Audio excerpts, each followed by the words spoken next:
Hello and welcome to another edition of Autocar India's Quick News, your weekly roundup of everything new in the automotive industry. Before we get started, a quick reminder to subscribe to the Autocar India channel and hit that bell icon to be notified of all the new and exciting videos coming out.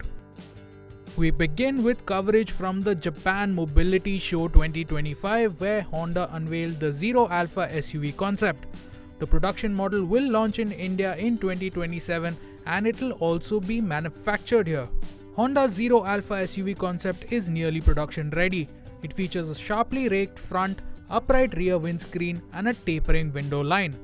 Up front, the illuminated Honda logo and charging ports sit within a closed-off grille flanked by sleek headlights. Chunky cladding, a bold chin and 19-inch 5-spoke alloys emphasize its SUV stance, while the rear gets a full-width U-shaped taillights and large 4 bash plate with integrated lights. Honda hasn't revealed the interior or technical details yet, but we have learned that it will have a 2700 or 2800 mm wheelbase with a focus on maximizing cabin space. It will also come with 2 LFP battery options suited to India's hot climate. While capacities haven't been disclosed, they are expected to range between 65 kWh and 75 kWh. The SUV will initially be offered with a single motor front-wheel drive setup. Honda will also launch the Zero Series SUV in India by 2026 and it will be imported as a completely built unit. The prototype's unconventional design features a squared-off rear that gives it a MPV-like stance. It's shaped to maximize cabin space with a large glass house for better visibility. The clean, unbroken body surfaces likely aid aerodynamics, while U-shaped tail lamps and protruding front and rear bumpers add a layered look. Honda hasn't revealed full technical details yet but confirmed that the Zero Series SUV will be available with rear-wheel drive and all-wheel drive options. It will use ultra-thin, lightweight batteries to boost efficiency. Honda previously told Autocar UK that the SUV will offer 80 kWh and 100 kWh battery packs with an estimated range of around 500 kilometers.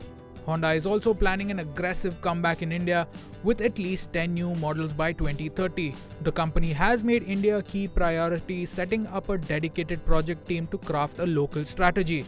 Of the 7 upcoming SUVs, some will be global models, while others will be tailored specifically for Indian buyers. Last week, we showed you the new Toyota Land Cruiser FJ, and at the Japan Mobility Show, it was confirmed that it will arrive in India by late 2028, with local production set to begin at the brand's new Chhatrapati Sambhaji Nagar plant in Maharashtra. The FJ will be the new entry point to Toyota's Land Cruiser range, built on the same IMV platform as the Fortuner, Innova, and Hilux. But unlike them, the India spec FJ will not get a diesel engine. It'll be petrol only. A 163 horsepower 246 Nm 2.7 litre petrol as well as a strong hybrid and plug-in hybrid option are on the cards. Toyota plans to build around 89,000 units of the FJ annually, with 40,000 set for export markets like the Middle East. Prices are expected to start around Rs 30 lakh ex showroom, with PHEV variants significantly costing more. At the Suzuki stand, there was the Fronx FFV concept, powered by an engine that can run on E85 fuel with up to 85% ethanol. The production spec Fronx Flex Fuel is set to launch in India next year. While specs haven't been revealed, the Fronx FFV's engine is said to run on petrol with 20 to 85% ethanol. That means it's compatible with today's E20 fuel and ready for future E85 blends. In India, the government plans to raise ethanol content to 30% within the next 5 years.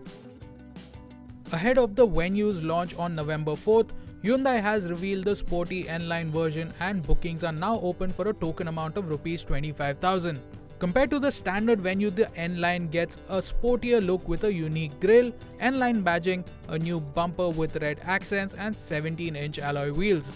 The red detailing continues along the sides and the wheel arch cladding has been removed for a cleaner, more aggressive stance. At the rear, it gets a new dual-ridge spoiler with an integrated stop lamp, N-line badging, a red accented bumper and dual exhaust tips. Inside, it gets an all-black cabin with a sportier steering wheel inspired by the Ioniq 5N, complete with red stitching and drive and traction mode selectors.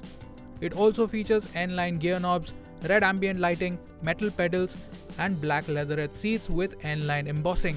The new Venue N Line will be sold in two variants, N6 and N10, both of which are powered by a 1-litre turbo petrol engine developing 120 horsepower and 172 Nm. In N6 guys, the engine can be mated to a 6-speed manual or a 7-speed dual clutch automatic, while the N10 only gets the DCT. Front and rear disc brakes will also be part of the package.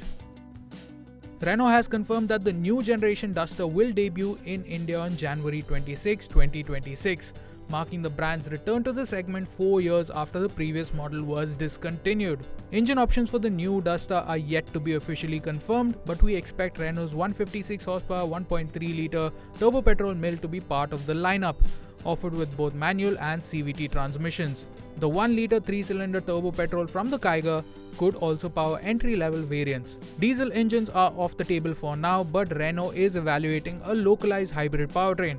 Nissan will once again share its platform with Renault, this time underpinning its Tecton SUV.